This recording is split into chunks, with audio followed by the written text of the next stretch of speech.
तो लोकसभा चुनाव 2024 का महासमर जारी है। जितने भी योद्धा हैं, जितने भी प्रत्याशी हैं, वो एड़ी चोटी का जोर लगा रहे हैं कि उनको हर हाल में अपने लोकसभा की सीट जीतनी है। और अपने प्रत्याशी को जिताने के लिए जो वरिष्ठ नेता हैं वो भी पहुंच रहे हैं। इसी क्रम में आपको लेकर चलते हैं उत्तर प्रदेश के श्रावस्ती जनपद में। उत्तर प्रदेश के श्रावस्ती जनपद में बहुजन समाजवादी पार्टी की राष्ट्रीय अध्यक्ष, उत्तर प्रदेश की 4 बार मुख्यमंत्री रही कुमारी बहन मायावती जी का आगमन आज श्रावस्ती जनपद में हुआ है। जैसा कि आप लोग ग्रेट श्रावस्ती चैनल पर खबर देख रहे हैं, 2-3 दिन से लगातार कार्यक्रम को लेकर हम आपसे बता रहे थे। तो आज श्रावस्ती बौद्ध स्थली में चाइना मंदिर के पास चक्र भंडार गांव पड़ता है, वहां पर कुमारी बहन मायावती जी पहुंची हैं और यहां पर देवीपाटन मंडल में जितने भी प्रत्याशी बसपा के टिकट पर खड़े हैं उनके समर्थन में उन्होंने विशाल चुनावी जनसभा को संबोधित किया है और अपनी नीतियों के बारे में बताया है। यहां पर पहुंच करके उन्होंने विपक्षियों पर, इंडिया गठबंधन पर और बीजेपी पर जमकर हमला भी बोला है और लोगों से अपील की है कि लोग मिल करके जो प्रत्याशी हैं जिनके समर्थन में ये चुनावी जनसभा करने के लिए कुमारी बहन मायावती पहुंची हैं, उनको जिताने की अपील की है। तो ये बसपा की सुनामी इस वक्त आप देख लीजिए, बसपा की सुनामी आ गई पूरी तरीके से। पूरा जो है ग्राउंड खचाखच लोगों से भरा हुआ है। इतनी भारी संख्या में तकरीबन 30-40 हज़ार से अधिक की संख्या होगी। लोग कुमारी बहन मायावती जी को सुनने के लिए श्रावस्ती के चक्रभंडार गांव में पहुंचे हैं। हालांकि थोड़ा मौसम ख़राब था लेकिन फिर भी जो तय समय था उसी के अनुसार मायावती जी का हेलीकॉप्टर चक्रभंडार गांव के हेलीपैड पर उतरा। उसके बाद में लोगों ने उनके स्वागत में नारे लगाए और सीधा वो मंच पर पहुंची। उसके बाद उन्होंने जनता को संबोधित करना शुरू किया। संबोधन के दौरान उन्होंने भाजपा पर जमकर निशाना साधा, बाकी जो अन्य विपक्षी पार्टियां हैं उन पर जमकर निशाना साधा। ये हेलीकॉप्टर है जो इसी हेलीकॉप्टर में बैठ करके 27 साल बाद आज श्रावस्ती की धरती पर फिर से जो है कुमारी बहन मायावती जी का आगमन हुआ है। 27 साल पहले इसी ग्राउंड में उनका आगमन हुआ था जब श्रावस्ती ज़िला बना था। उसके बाद से फिर से श्रावस्ती में आगमन हुआ है। जो देवीपाटन मंडल में बसपा के जितने प्रत्याशी हैं उनको जिताने की अपील की है। श्रावस्ती लोकसभा से कुमारी बहन मायावती जी ने एक स्थानीय प्रत्याशी जिनका नाम मोइनुद्दीन अहमद खान उर्फ दद्दन खान है, उनको टिकट दिया है। तो काफ़ी संख्या में लोग मायावती को सुनने के लिए, मायावती को देखने के लिए यहाँ पर एकत्रित हुए हैं। ये पूरा का पूरा जन सैलाब नहीं बल्कि सुनामी कह सकते हैं आप।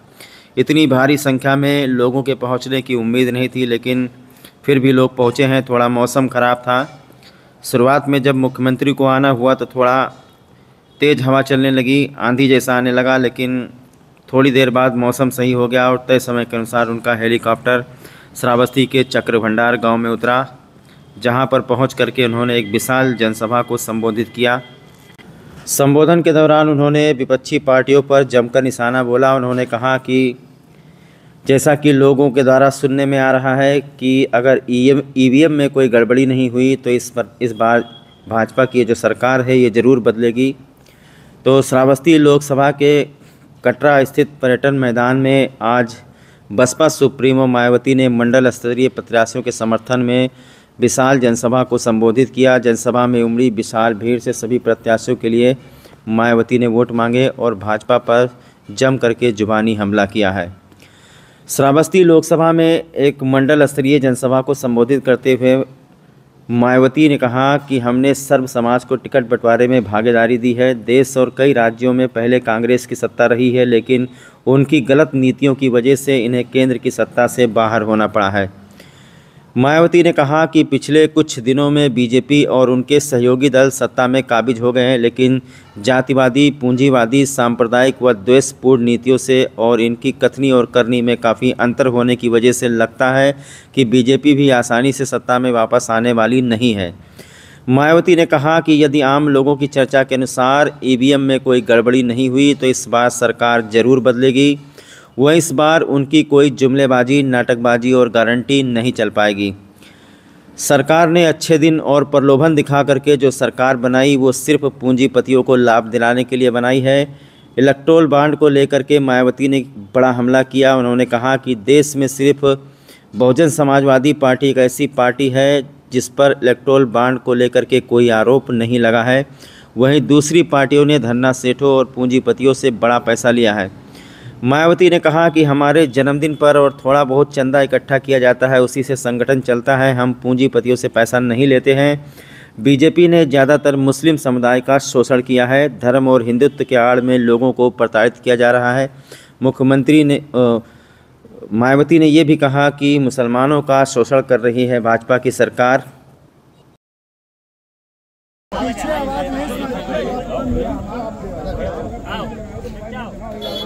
लड़के बहुजन समाज पार्टी जिंदाबाद जिंदाबाद। बहन कुमारी मायावती जिंदाबाद जिंदाबाद। बहन कुमारी मायावती जिंदाबाद जिंदाबाद। हाजी दद्दन खां जिंदाबाद जिंदाबाद। हाजी साहब करो हम तुम्हारे। बहन कुमारी मायावती जिंदाबाद जिंदाबाद। बहन कुमारी मायावती जिंदाबाद जिंदाबाद। हाजी साहब संघर्ष करो हम तुम्हारे साथ हैं। हाजी साहब से जिस तरीके से आज 58 लोकसभा की पूरी 5 विधानसभा जिस तरीके जन से लाभ उड़ा है, हम अपने 58 लोकसभा क्षेत्रवासियों का सभी का हार्दिक स्वागत अभिनंदन करते हैं और सबसे आशा करते हैं कि जिस तरीके से आप लोगों ने आज समर्थन दिया है उसी तरीके से 25 तारीख को हाथी और बटन दबा करके इस किसान के बेटों में सांसद भेज दीजिएगा। जनता को बहन जी ने स्पष्ट रूप से कहा है कि मुस्लिम समाज अगर एक तरफा वोट करेगा और हमारा एससी समाज जो आपके साथ है, अगर यहाँ से वोट हुआ तो आप सांसद में जाएंगे। और उन्होंने अपील की है, पुरजोर अपील की है यहाँ के 58 लोकसभा मतदाताओं से अपने की क्षेत्रीय प्रत्याशी जिस तरीके से हमने दिया है, क्षेत्र की जनता यहाँ के जो हिंदू मुस्लिम सिख ईसाई आपस में जिस तरीके से लोग मांग कर रहे थे उसी हिसाब से बहन जी ने प्रत्याशी दिया। और उन्होंने जोर शोर से पुरजोर अपील की है तमाम अपने हर समाज के लोगों से, ब्राह्मण समाज के लोगों से और मुस्लिम समाज के लोगों से, दलित समाज, पिछड़ा बैकवर्ड समाज के लोगों से अपील की है कि आप यहाँ से हाजी दद्दन खां को भारी मत जिता करके लोकसभा में 25 तारीख को भेजें। देखिए बहन जी ने सबसे पहले 27 वर्ष आने के बाद इसी ग्राउंड से श्रावस्ती जनपद का ऐलान किया था और बलरामपुर जनपद का भी ऐलान किया था, जिस ऐलान के नाते से आज यहाँ के लोगों को सबसे ज़्यादा फायदा मिला था। अगर श्रावस्ती जनपद न बनता तो यहाँ की जनता सारी जो है वहाँ बहराई जाती थी और बलरामपुर की जनता गोंडा जाती थी। तो सबसे ज़्यादा जनपद बनाने के बाद यहाँ तमाम नौकरियाँ मिली, लोगों को रोज़गार मिला और सबसे ज़्यादा कम समय में अब लोग अपने मार्केट में सौदा भी खरीद लेते हैं और जाने के बाद तमाम अपने अधिकारियों से भी मिल लेते हैं। तो बहन जी का जो शासन था, जो नारा था, जिस तरीके से गरीबों को उन्होंने काम किया है, इसी तरीके उसी ग्राउंड में आज आकर के 27 साल बाद फिर उनको उम्मीद जगी है और उन्होंने आकर के यहाँ से फिर ऐलान किया है कि जिस तरीके से हमने जिला बनाया था, आपके हमारे शासन में जिस तरीके से काम किया गया था उसी तरीके उसको भुनाने के लिए आज बहन जी ने अपना पुरजोर अपील की है कि 58 लोकसभा श्रावस्ती से आपके बेटे को क्षेत्रीय प्रत्याशी को हमने दिया है। आप लोग तमाम हर वर्ग के समाज के लोग से अपील है कि आप लोग इनको यहाँ जिता कर भेजें।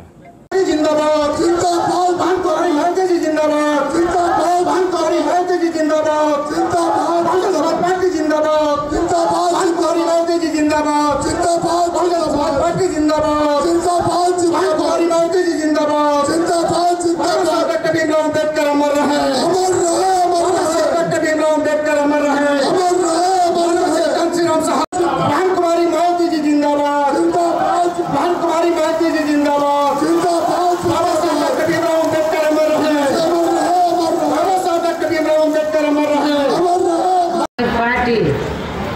हमारी पार्टी मेंबरशिप के जरिए मेरे जन्मदिन के मौके पर आपसे थोड़ा आर्थिक सहयोग लेकर या थोड़ा और चंदा इकट्ठा करके तो अपने संगठन को चलाती है और चुनाव आदि भी लड़ाती है। दूसरी पार्टियों की तरह बड़े बड़े पूंजीपतियों व धन्ना सेठों से पैसा आदि नहीं लेती है। इसके साथ ही अब ऐसा लगता है कि कांग्रेस पार्टी की तरह ही बीजेपी ने भी केंद्र की तमाम सरकारी जांच एजेंसियों का ज़्यादातर राजनीतिकरण ही कर दिया है। इस वर्ग की वर्तमान बीजेपी की सरकार में शुरू से ही अपनी विभिन्न समस्याओं को लेकर काफ़ी ज़्यादा दुखी व परेशान रहे हैं और अभी भी हैं। बार बार हमारी पार्टी की नई सरकार ने इनके हितों का भी हर स्तर पर विशेष ध्यान रखा है। हमने अपनी चारों हुकूमतों में तो चाहे छोटा किसान हो या फिर बड़ा किसान हो, हमने खासकर जो मझला किसान है, छोटा और मझला किसान, तो हमारी पार्टी की सरकार ने किसानों को तो समय से खेती करने के लिए साधन उपलब्ध कराए, सस्ते साधन उपलब्ध कराए और जो भी इनकी फसल हुई उस फसल का भी उचित दाम हमारी पार्टी की सरकार ने अपनी चारों हुकूमतों के दौरान दिया है। बल्कि केंद्र में पूर्व की रही कांग्रेसी सरकार की तरह ही वर्तमान भाजपा सरकार में भी इनकी जातिवादी, हीन, सांप्रदायिक एवं पूंजीवादी सोच व नीतियों के चलते ही पूरे देश में सर्व समाज में से खासकर गरीबों, दलितों, आदिवासियों, पिछड़े वर्गों, मुस्लिम एवं अन्य धार्मिक अल्पसंख्यक समाज के लोगों का भी पूर्ण रूप से विकास व उत्थान आदि नहीं हो सका है। और इस संदर्भ में वैसे आप लोगों को ये मालूम है कि पूरे देश में यहाँ दलितों, आदिवासियों एवं अन्य पिछड़े वर्गों का सरकारी नौकरियों में वर्षों से अधूरा पड़ा आरक्षण का कोटा भी अभी तक पूरा नहीं भरा गया है। व अधिकांश राज्यों में भी बीजेपी व आरएसएस की सरकारों के चलते हुए अब इनका विकास व उत्थान आदि होना भी काफी हद तक बंदशाई हो गया है। आए दिन इन पर खासकर धर्म व हिंदुत्व की आड़ में हो रही जुर्म जाति भी यह काफी ज्यादा चरम सीमा पर पहुंच चुकी है। इनके साथ साथ अपर कास्ट समाज में से विशेषकर गरीब लोगों की भी हालत हमें कोई खास अच्छी नजर नहीं आती है। आप लोगों को मालूम है कि गरीब लोगों के साथ साथ तो अपर कास्ट समाज में से जो ब्राह्मण समाज है तो उनकी हालत सपा सरकार में भी काफ़ी ज़्यादा खराब थी और वर्तमान बीजेपी की सरकार में भी काफ़ी ज़्यादा खराब है। तो समाजवादी पार्टी की सरकार ने तो इसको यूपी स्टेट में बिल्कुल ही खत्म कर दिया था। साथ ही केंद्र व राज्यों में भी विरोधी पार्टियों की रही सरकारों में इन सभी वर्गों को प्राइवेट सेक्टर में आरक्षण दिए जाने की व्यवस्था किए बिना ही इनकी सरकारों के ज़्यादातर सरकारी कार्य अब प्राइवेट सेक्टर के जरिए ही इनके बड़े बड़े पूंजीपतियों व धन्ना सेठों आदि को ही दिए जाने के कारण अब इनको पूरे देश में आरक्षण का बहुत कम ही लाभ मिल पा रहा है। इसी मामलों में भी शोषण व उत्पीड़न आदि होना अभी तक भी बंद नहीं हुआ है। इनके साथ साथ मुस्लिम व अन्य धार्मिक अल्पसंख्यक समाज के लोगों की भी हालत हर स्तर पर यह काफ़ी ज़्यादा खराब व दयनीय बनी हुई है। इतना ही नहीं बल्कि पिछले कुछ वर्षों से अभी तक खत्म नहीं हुआ है। ऐसे में अब आप लोगों को देश में हो रहे लोकसभा चुनाव में कांग्रेस, बीजेपी व इनकी सहयोगी पार्टियों को भी केंद्र की सत्ता में आने से जरूर रोकना है। जिनकी गलत नीतियों व गलत कार्य प्रणाली आदि को आप लोग काफ़ी आजमा भी चुके हैं।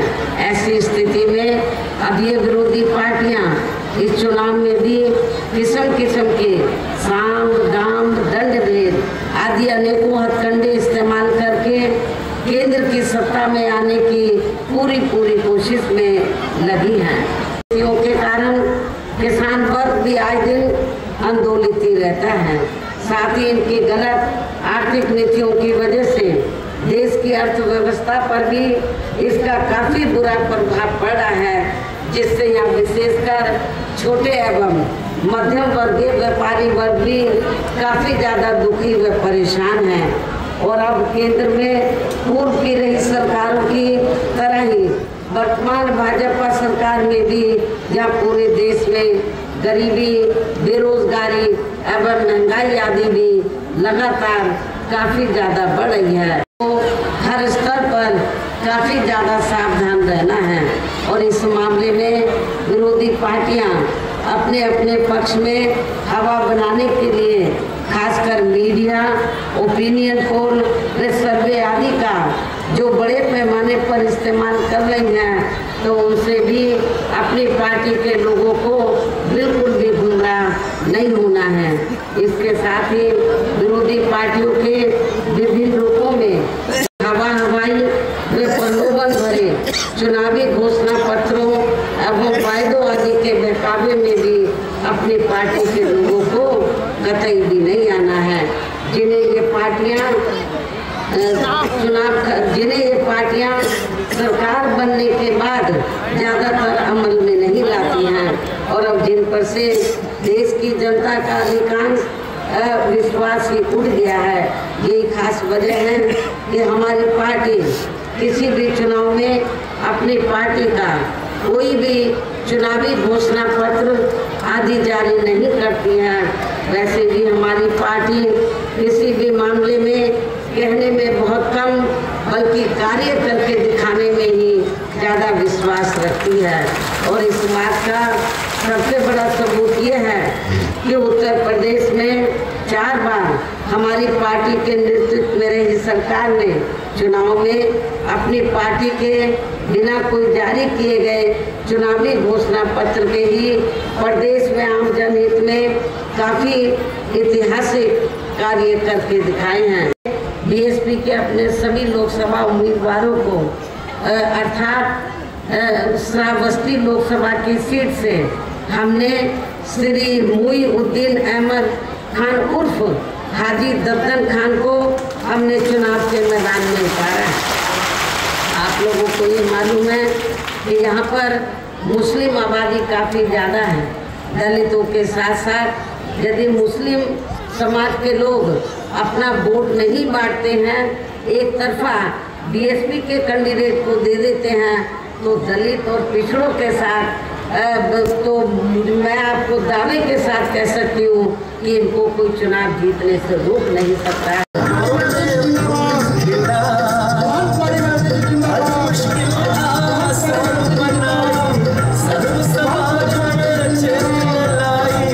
यूपी की रही सरकार में करके भी दिखाया है।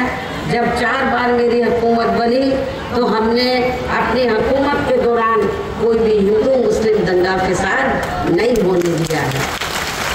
इसके अलावा हमने यूपी में सर्व समाज में से गरीब एवं बेरोजगार लोगों को बेरोजगारी भत्ता आदि न देकर उन्हें बड़ी तादाद में रोटी रोजी के साधन भी उपलब्ध कराए हैं, जो अब ये कार्य भी अधिकांश ठंडे ही पड़े हैं, जिनकी फिर केंद्र में सरकार बनने पर हमारी पार्टी की केंद्र में सरकार बनने पर फिर प्राथमिकता दी जाएगी। कहने का तात्पर्य ये है, थोड़े लोकसभा चुनाव में विरोधी पार्टियों के जारी किए गए इनके हवाई व प्रलोभन भरे चुनावी घोषणा पत्रों आदि के बहकावे में अब यह खासकर देश के अति गरीबों, मजदूरों, बेरोजगारों एवं अन्य मेहनतकश लोगों को बिल्कुल भी नहीं आना है और अब इन्हें ऐसी सभी विरोधी पार्टियों को हर हालत में केंद्र की सत्ता में आने से जरूर रोकना है, जिनकी कथनी व करनी में काफ़ी अंतर रहा है तथा जमा भी चुके हैं। ऐसे में अब मेरा यही कहना है कि आप लोगों को अपने खुद के व अपने प्रदेश एवं देश के भी हित में अपने वोटों को यहाँ कांग्रेस, बीजेपी व अन्य विरोधी पार्टियों को न देकर केवल अपनी एकमात्र हितैषी पार्टी बहुजन समाज पार्टी को ही देना।